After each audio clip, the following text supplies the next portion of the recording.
Hello, this is Mark Moses, the MuniFinanceGuy. You're listening to the MuniFinanceGuy podcast. And earlier I was speaking about the project California Forever, where a group of, including some billionaires in California, got together a few years ago, bought up some land, and in the name of creating a new city in Northern California.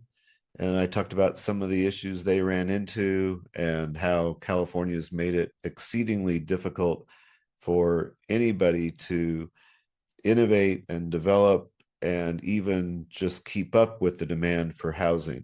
I want to dig in a little more detail in issues related to this project. And I'll start with just why this is such a benefit for everyone in California if this group of billionaires can successfully execute this project. First of all, California needs development. Its policies have suppressed development, have suppressed trade, and there really needs to be a breakthrough if California is going to continue to grow. This particular area, the site in Solano County, where California Forever has cited their project, will provide for local jobs for many who otherwise must commute long distances. Solano County residents tend to be commuters who have to commute sometimes 1 to 2 hours to their work, just because the number of jobs and availability of jobs in the county is relatively small relative to the housing stock. And the reason people live in Solano County is it's a bit away from the core San Francisco Bay Area, so it tends to be more economical in terms of housing. The additional housing supply is good for anyone who needs housing, whether it's a renter, a buyer. Adding to the supply helps things across the board. The project also will improve the economies of scale for the county services. What happens is counties and cities are pretty good when they're growing because every year they get more money than the previous year. They start to rely on that continued growth. But as they plateau, they tend to get a bit stuck where they've been relying on constant growth in revenues. Now they have to provide services with more stable kind of revenue patterns. And so an additional development of this magnitude would provide additional dollars to the county that would really help them, like I said, scale their services, spread their costs over a wider base. This establishes a potential model for others. It's the fact that you need so many resources to do this is a bit of a negative, but if this group can do it, maybe there'll be more openings for groups that maybe aren't as well backed to be able to do this on maybe a smaller scale. And so this is something that has just stopped in California in terms of the idea that you could build a city from scratch. The last city to do anything near this was in Southern California, Irvine, where developers bought up land over decades. Finally, a little over 50 years ago, 55 years ago, incorporated. And there hasn't been anything quite like that. And we can get in a little bit later to why that's the case.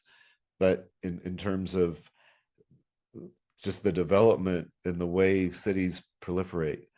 But the environmental veto that we have throughout California, where pretty much anybody who wants to slow development, to negate development, for whatever reason, for whatever motivation, they just feel like they're already here. They don't want to see more development. They can stymie the growth. People who do not want to see progress, who do not want to see development, will be able to veto growth in the name of environmentalism because there are enough laws and restrictions on growth that require so many hoops. It's just easy to derail a new project. And then the growth pattern in California is such that the metropolitan areas have fragmented into small municipalities these are not very economical. They have the full burden of operating as a city, having to run meetings, having to maintain records, and yet they don't have economies of scale. So you wind up with this fragmentation, a lot of small cities, and nobody's building a city with an idea that, hey, this city should be large enough it can actually have some economies of scale and sustain itself over time. And then there's been an emphasis, the central planning emphasis has been on urban and suburban infill.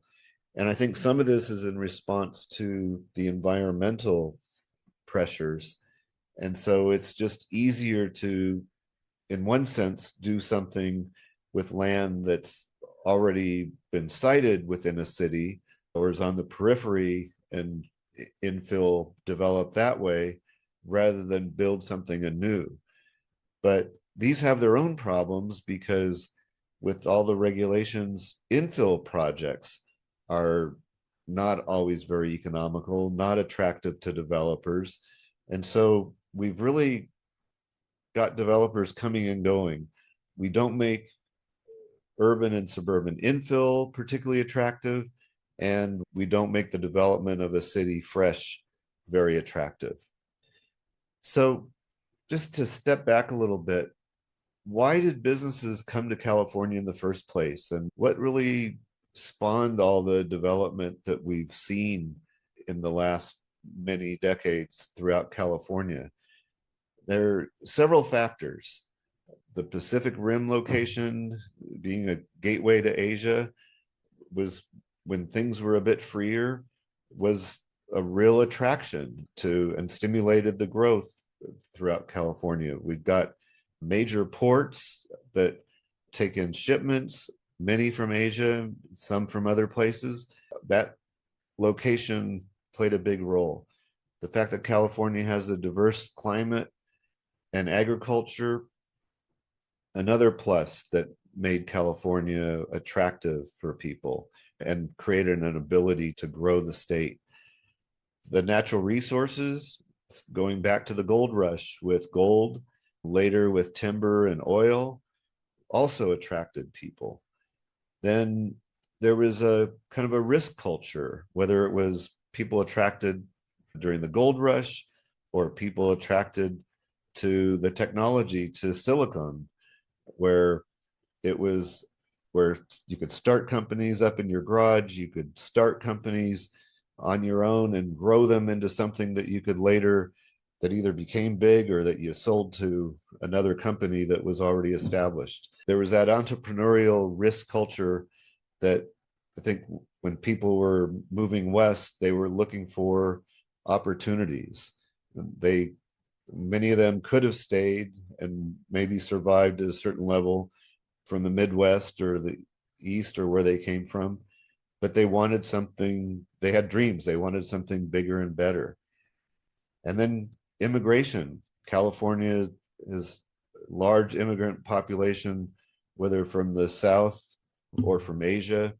And so it's attracted really typically the best people from other countries. Some have come in and run some of the most successful companies in technology.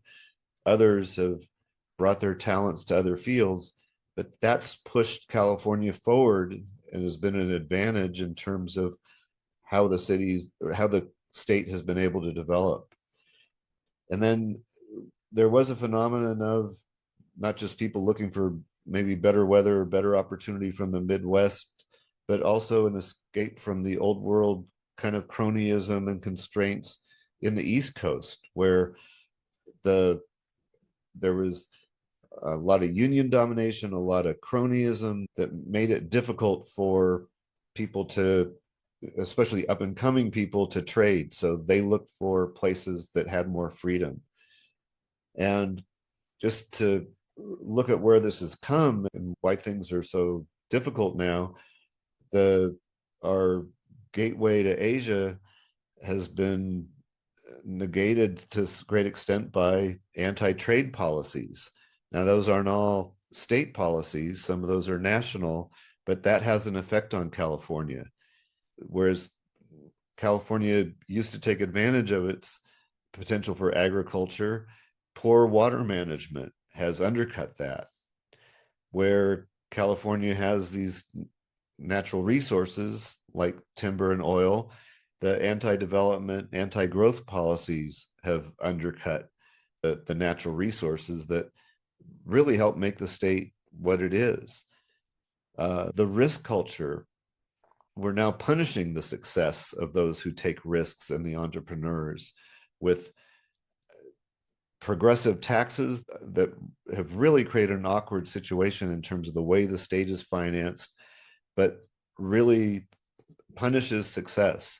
And there's a current proposal out to tax billionaires, as I discussed previously, that even worsens this because that will push out the best people who have been, or the people who have been contributing the most to the progress of the state. And then the anti-immigration policies now discourage immigration, which has cut California off from fresh, motivated people who come in to add to the economy. And then the escape from the old world cronyism. Now we have California, instead of being a regulatory haven, it's been replaced by a progressive regulatory state that is on par with the level of cronyism that people left the East Coast for. So in spite of all this, people still stay in California. Some businesses have left, some people have left, but it hasn't been in droves. It's been somewhat gradual because there is a strong talent pool, an educated workforce in California that still makes it attractive, particularly in Silicon Valley and some of the more dynamic industries. There's a clustering effect in agriculture, entertainment, and tech that has made California a center for those areas. And venture capital is still very much centered in Silicon Valley. The consumer base, the momentum of the past successes are still there to a sufficient extent that California has a certain strength. It's, as much as these policies are holding it back, there's still some countering effects that keep things vibrant. Still can extend the life, even under some of the frustrating, suppressing kinds of regulations. AI could help save industries and save businesses and help counter some of the ill effects of some of the policies that have made California such an expensive place to employ people. As I hinted at, California has become the East Coast of the early 1900s, filled with its own version of regulatory restrictions, particularly environmentalism and cronyism, which is particularly strong in terms of the public sector union influence on state policy that has all discouraged development and innovation. And so Texas, for example, is a favored alternative for California because it represents an ideological shift back towards the property rights respecting and permissionless innovation that once defined California. So if we do see more businesses leaving, that is a potential problem for California. And I think a lot depends on how the state policy deals with its finances and its policies over the next few years, because we really could see a collapse of state and local services that have grown dependent on a fairly small group of high income earners and corporations. And this would impact health services, education, infrastructure, and the general quality of life in California. Again, because of the policies that have made a lot of people dependent on these services and would wind up pulling the rug out from under these services and the people who depend on them. Also, we would see these higher wage jobs disappear, and the economic vibrancy that's made California the fifth largest economy in the world would be supplanted by economic languishing. I think what we have is, with the central planning kind of mindset, I guess I've referred to it as a managed degrowth. And managed degrowth, as I see it, is what you get when you attempt to manage growth over a long period of time. The policies that are promoted as smart growth wind up being taken over by those who desire to phase out industries responsible for growth, for example, fossil fuels, and who use control over utility resources, for example, water, to discourage growth. So, whether in the name of saving the planet or an aversion to technology, the result is less ability for people to flourish throughout the state. In reality, there's no prosperous way down. By prioritizing stakeholder vetoes over property rights, California's created a system that doesn't just manage growth, it throttles the productive vision that is required to solve the crises we have and the challenges we have. We're not experiencing any kind of planned transition. We're experiencing a forced stagnation that makes life more difficult for everyone. What should we do? How should we approach this? I guess I look at it from more of a classic liberal rights respecting position in terms of home growth, city development, respect to property rights. And I would say in a classical liberal framework, the position on home growth and city development should be rooted in individual autonomy, property rights, and voluntary association.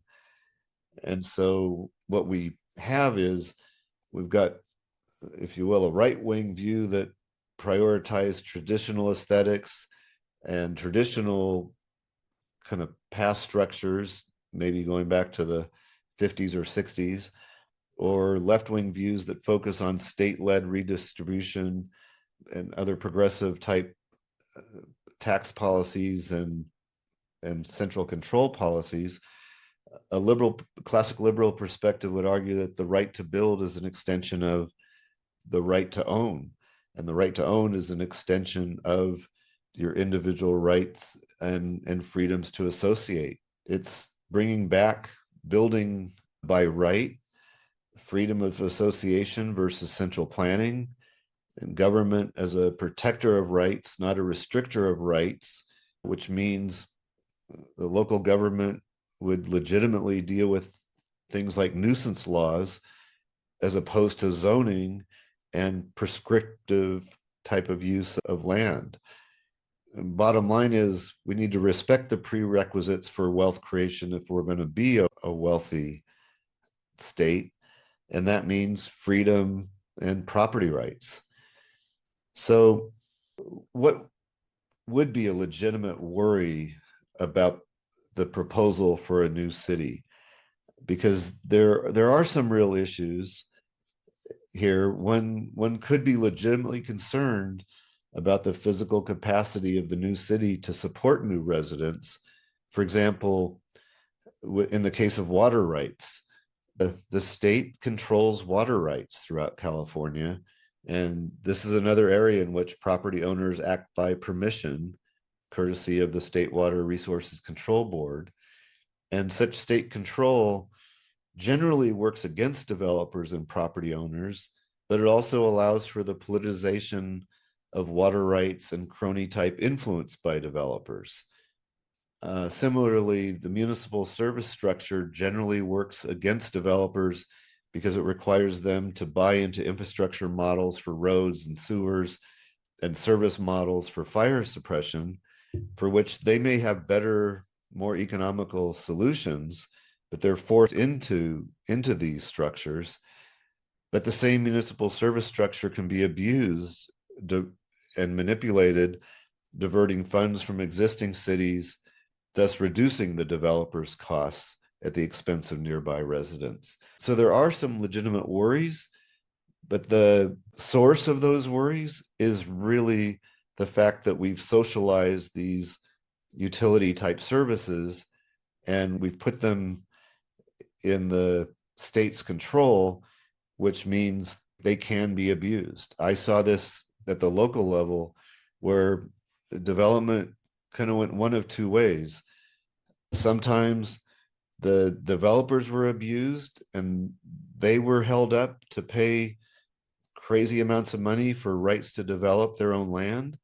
Uh, some of that benefited the city's discretionary money that it spent elsewhere and not for any of the support that the developers deserve for having made those payments.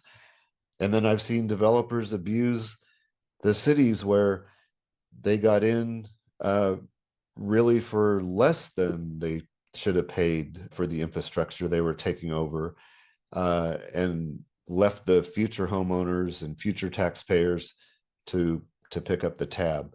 But that's the nature of this mixed economy type structure we have, where the state or the local jurisdiction, local government, controls utility activity. So the California Forever project is really a bit of a litmus test. It really tells us where we are in California with respect to allowing developers, allowing problem solvers, even well-financed problem solvers, the opportunity to help solve California's problems. Housing is considered a major issue. The commute time to work is considered a major issue. Here's a group that has a proposal that would address those issues, and yet they're discouraged, they're stymied by regulations, by people holding them suspect just because they're successful.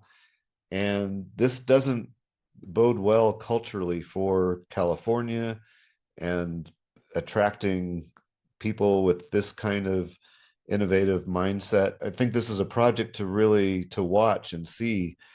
It can go a couple ways. The developers California Forever project could pull the plug. They could water down the project and make it somewhat of a bland, safe project that accomplishes some of what it was set out to do, but certainly not all of it, and really leaves us nowhere especially if it takes years and years to do something that this group was probably capable of doing in just a couple years. This is definitely a project to watch over time, because if this group of people, backed the way they're backed, cannot be successful, it doesn't look good for the future of California.